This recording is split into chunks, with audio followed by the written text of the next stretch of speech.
தவக்கால சங்கீதங்கள். உதவிக்காக மன்றாடல். திருப்பாடல்கள் 143. தீர்க்கதரிசியாகிய தாவீது ராஜா தாம் படுகிற உபத்திரவங்களில் தேவ கிருபையை இறந்து கேட்டு, சர்வேஸ்வரன் தமது நீதியின் உக்கிரத்துக்கு ஒத்தவண்ணம் நடப்பியாமல் தயையோடு நடப்பித்தருள வேண்டுமென்று சர்வேஸ்வரனை மன்றாடி பாடுகின்றார். ஆண்டவரே, என் மன்றாட்டை கேட்டருளும். நீர் நம்பிக்கைக்கு உரியவராயிருப்பதால் உமது இரக்கத்திற்காக நான் எழுப்பும் மன்றாட்டுக்கு செவி சாய்த்தருளும். உமது நீதியின்படி எனக்கு பதில் தாரும். தண்டனை தீர்ப்புக்கு அடியானை இழுக்காதேயும்.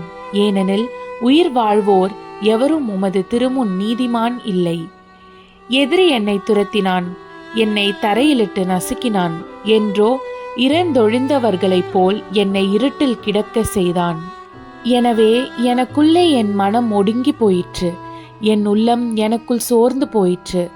பண்டைய நாள்களை நான் நினைத்து கொள்கிறேன். செயல்கள் அனைத்தையும் குறித்து சிந்தனை செய்கின்றேன். கைவினைகளை பற்றி ஆழ்ந்து சிந்திக்கின்றேன். உம்மை நோக்கி என் கைகளை உயர்த்துகின்றேன். வறண்ட நிலம் நீருக்காக தவிப்பது போல் என் உயிர் உமக்காக தவிக்கின்றது.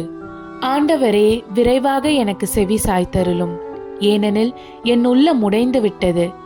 என்னிடமிருந்து முகத்தை மறைத்து கொள்ளாதேயும். இல்லையெனில் படுகுழி செல்வோரில் ஒருவராகி விடுவேன். உமது பேரன்பை நான் வைகரையில் கண்டடைய செய்யும். ஏனெனில் மீது நம்பிக்கை வைத்துள்ளேன். நான் நடக்க வேண்டிய அந்த வழியை எனக்கு காட்டியருளும். ஏனெனில் உம்மை நோக்கி என் உள்ளத்தை உயர்த்துகின்றேன். ஆண்டவரே, என் எதிரிகளிடமிருந்து என்னை விடுவித்தருளும். நான் உம்மிடம் தஞ்சம் புகுந்துள்ளேன். திருவுள்ளத்தை நிறைவேற்ற எனக்கு கற்பித்தருளும். ஏனெனில் நீரே என் கடவுள். உமது நலமிக ஆவி என்னை செம்மையான வழியில் நடத்துவதாக.